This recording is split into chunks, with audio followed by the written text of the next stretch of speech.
हरे कृष्णा।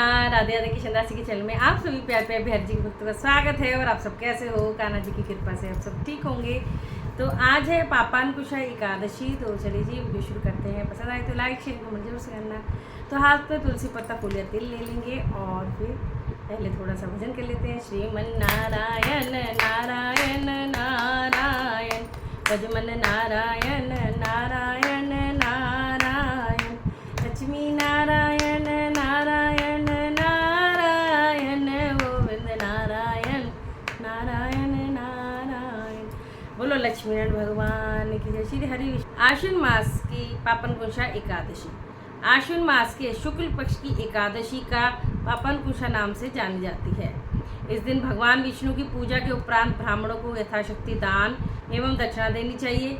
मंदिर, धर्मशाला, तालाब, प्याऊ, कुएं आदि बनवाने के कार्य प्रारंभ करने के लिए पापनकुशा एकादशी एक उत्तम मुहूर्त माना गया है। युधिष्ठिर ने पूछा, मधुसूदन आप कृपा करके यह बताइए कि आश्विन के शुक्ल पक्ष में किस नाम की एकादशी होती है तथा इस व्रत को करने से कौन कौन से फल प्राप्त होते हैं।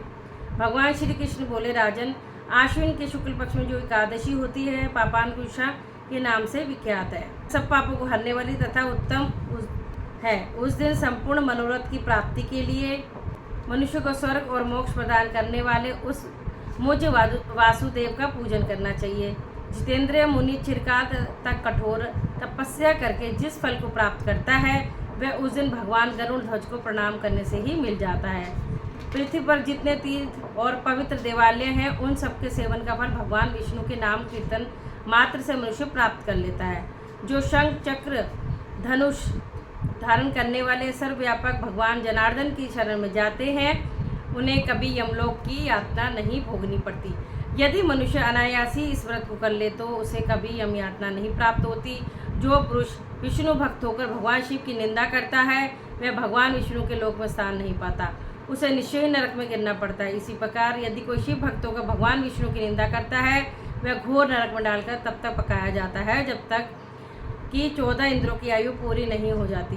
यह एकादशी स्वर्ग और मोक्ष प्रदान करने वाली है, शरीर को निरोगी बनाने वाली तथा सुंदर स्त्री, धन एवं मित्र देने वाली है। जागरण करने से अनायासी विष्णु भगवान की प्राप्ति हो जाती है।